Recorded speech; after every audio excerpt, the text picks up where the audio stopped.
There's never been a shortage of investors looking to make a quick buck off the latest stock tip or of stock promoters looking to sell them the next big thing. But none are as dangerous as penny stocks, the stars of pump and dump schemes. Penny stocks are shares of a company that trade for a very low price, usually anywhere up to $5.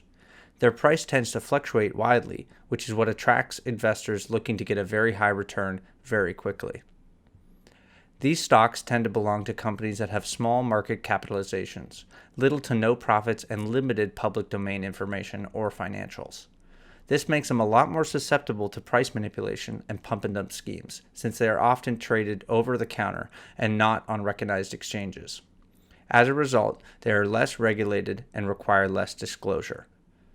While the stocks themselves aren't illegal, fraudsters will use false and misleading information to inflate the price of a stock, or pump, sell it at a higher price to unsuspecting investors, and then sell or dump their own overpriced shares so that the price falls and investors lose all their money.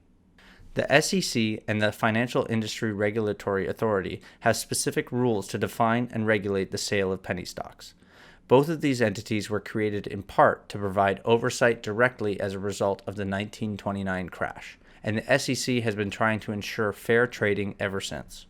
One of the most famous examples of stock manipulation was Bre-X Minerals.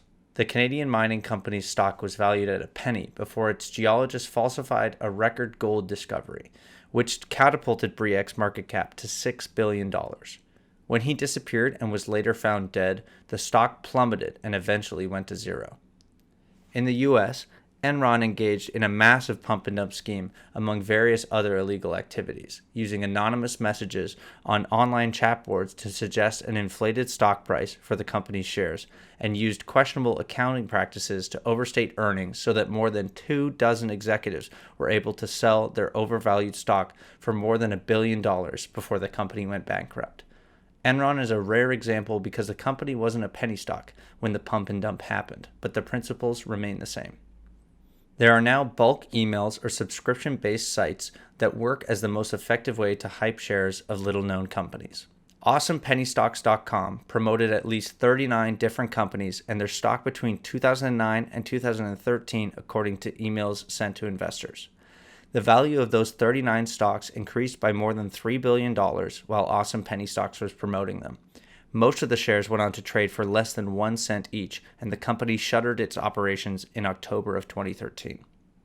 There is no intelligent reason an investor needs to trade penny stocks or hold them in any type of portfolio. The risks are too great to offset any perceived benefits.